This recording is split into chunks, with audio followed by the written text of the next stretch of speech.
pour l'exercice 3, donc, on vous propose un carré, d'accord, ABCD, de centre O et de côté 2, d'accord, donc tous les côtés valent 2. Alors, quand vous avez des figures comme ça assez symétriques et que vous devez calculer des produits scalaires, je vous conseille d'utiliser les coordonnées, c'est beaucoup plus simple, d'accord. Alors, dans le repère, on va se mettre dans un repère. Donc, dans le repère, donc du coup A, alors je vais prendre du coup A comme origine, et je vais prendre le premier vecteur de base qui est égal à AB, et je vais prendre le deuxième vecteur de base qui est égal à AD. Donc du coup, repère de centre A, de premier vecteur AB, et de deuxième vecteur AD. D'accord? Alors dans ce cas-là, je vais donc donner toutes les coordonnées des points. Donc du coup, le point A, il a pour coordonnées donc 0, 0, parce que c'est l'origine. Les coordonnées de B, du coup, comme c'est le bout du premier vecteur, et puis que du coup, cette longueur-là fait 2, donc ça va être 2, 0. Ensuite, le point D, du coup, qui est à l'extrémité du deuxième vecteur de base, va être donc du coup à 0, 2. Après, je vais avoir le point C. Donc le point C, du coup, vu qu'il est là, donc ça va faire 2 et 2. Et enfin, le point O.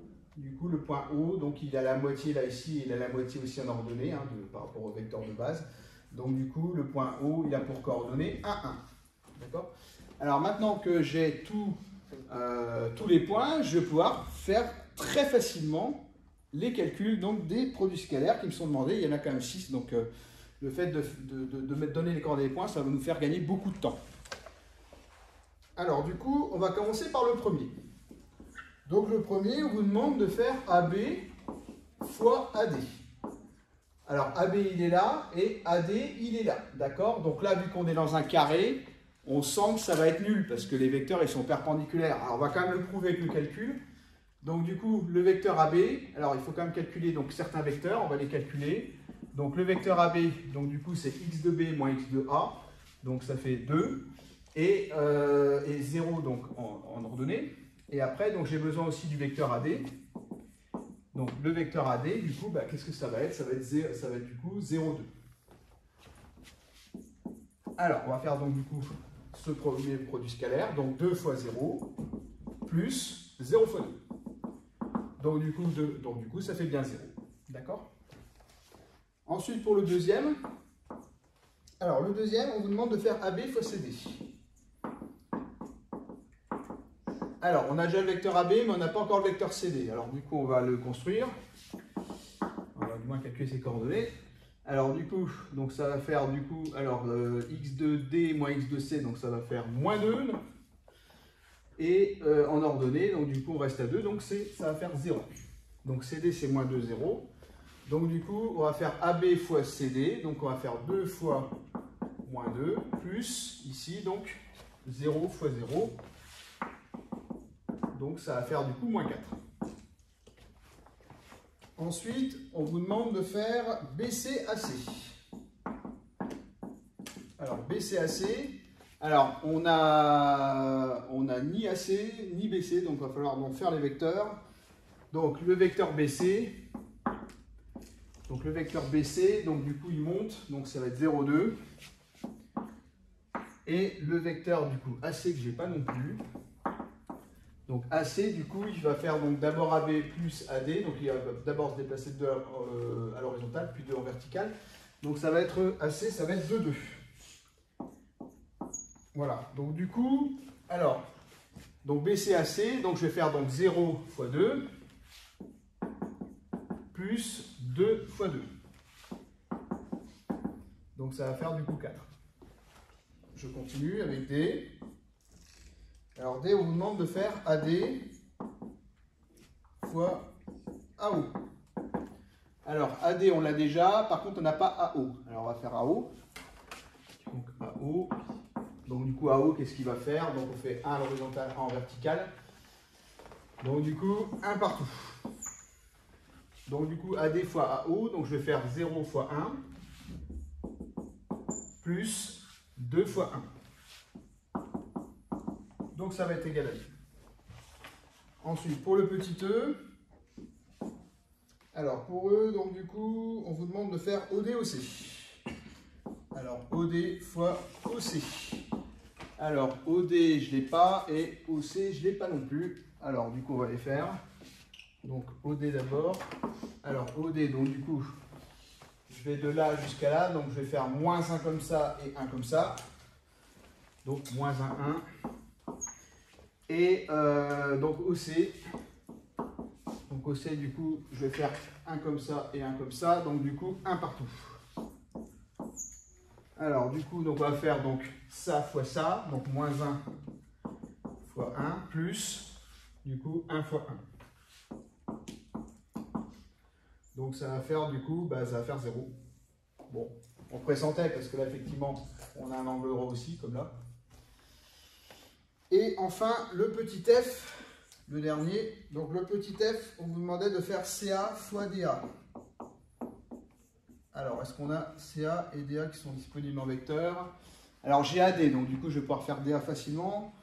Et j'ai AC aussi. Alors, du coup, donc, vu que j'ai AC, du coup, je peux avoir CA très facilement parce que ça va être du coup l'opposé de ça. Donc, ça va faire moins 2, moins 2. Et également, vu que j'ai AD ici, je vais pouvoir avoir très facilement DA en faisant l'opposé de chacun. Donc, l'opposé de 0 reste 0 et 2, donc ça fait du coup moins 2. Et donc là, je vais faire donc le produit scalaire. Donc du coup, CADA, donc moins 2 fois 0. Et plus moins 2 fois moins 2.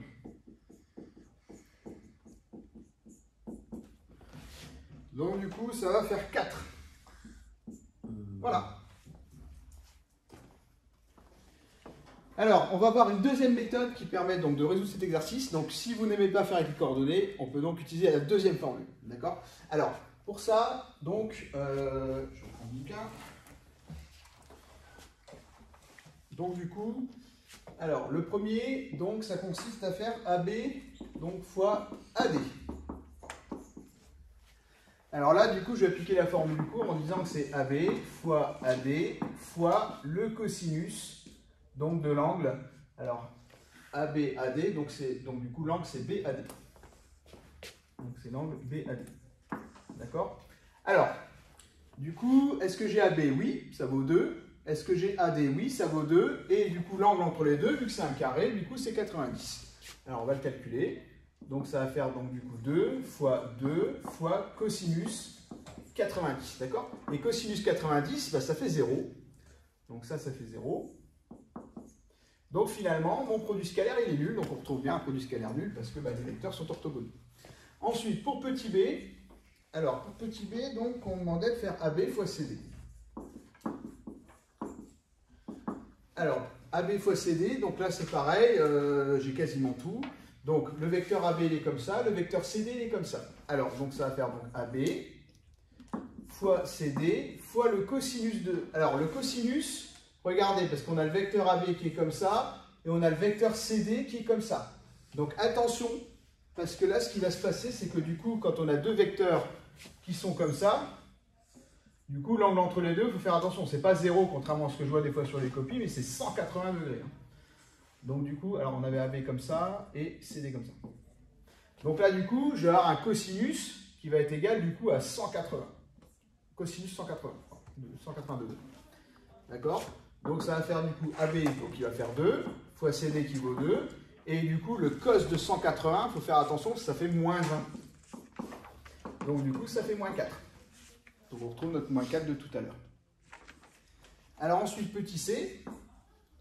Alors petit c, donc du coup, on doit faire maintenant BC-AC. Alors BC-AC. D'accord? Alors, donc BCAC, donc on est là et on doit faire donc AC il est comme ça. D'accord? Alors là, c'est pas facile à voir parce que ce qui se passe, c'est qu'on a un vecteur AB.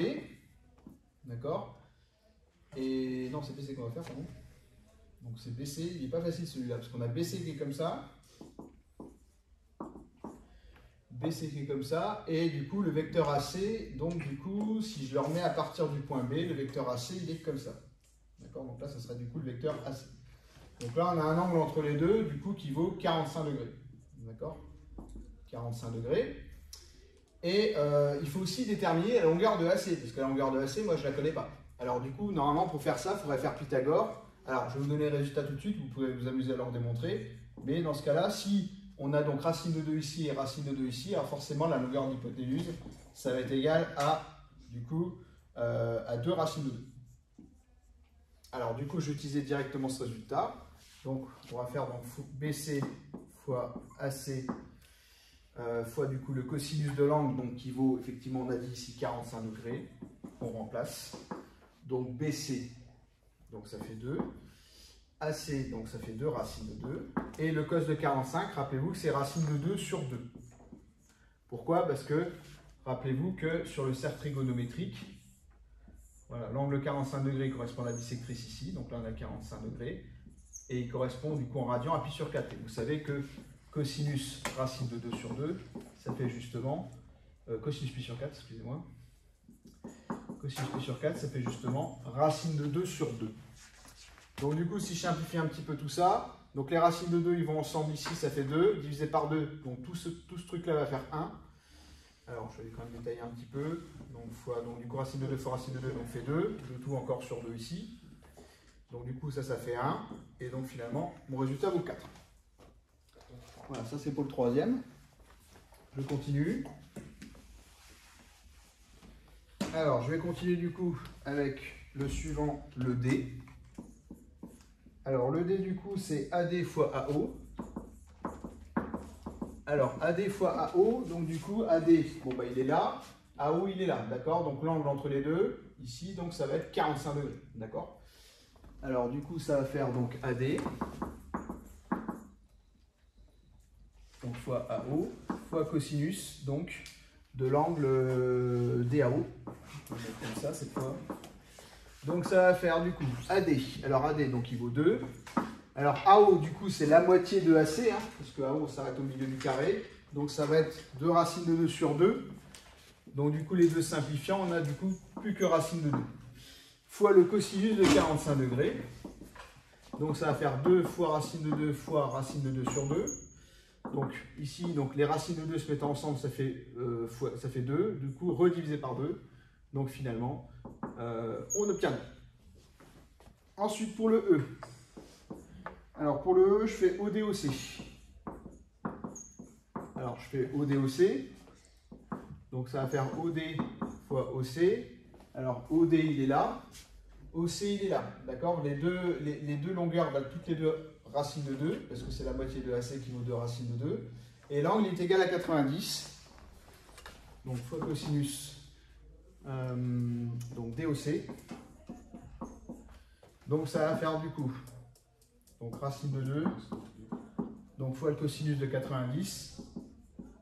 Le cosinus de 90, on sait que ça vaut 0. Donc finalement, ça fait 0. Voilà. Et du coup, il me reste un dernier à faire, donc qui est CADA. Alors, bah, du coup, je vais le faire ici. Alors, donc on a CA, donc fois DA. Alors, du coup, CA. Alors, CA, du coup, bah, on connaît la longueur, c'est 2 racines de 2. Alors, je vais d'abord écrire donc CA fois DA fois cosinus. Alors, c'est CADA. Alors, c'est compliqué parce que CA, il est comme ça et DA, il est comme ça. Donc, CA, il est comme ça. Et DA, il est comme ça ensuite. Voilà, donc là, c'est DA. Donc, on a bien un angle de 45 degrés entre les deux. Donc du coup, ça va faire donc cosinus, donc 45. Donc du coup, le CA, donc on a dit donc 2 racines de 2. Le DA, il vaut 2. Et donc du coup, cos 45, donc racine de 2 sur 2. Donc du coup, les racines de 2 vont ensemble pour faire un 2. Donc ça va faire 2 fois 2 fois 2, le tout divisé par 2. Donc ça fait 4. Voilà, donc du coup, on a vu les deux méthodes. Alors ça va être maintenant à vous de juger, voir si vous préférez cette méthode-là ou la première méthode. Donc après, chacun voit midi à sa porte.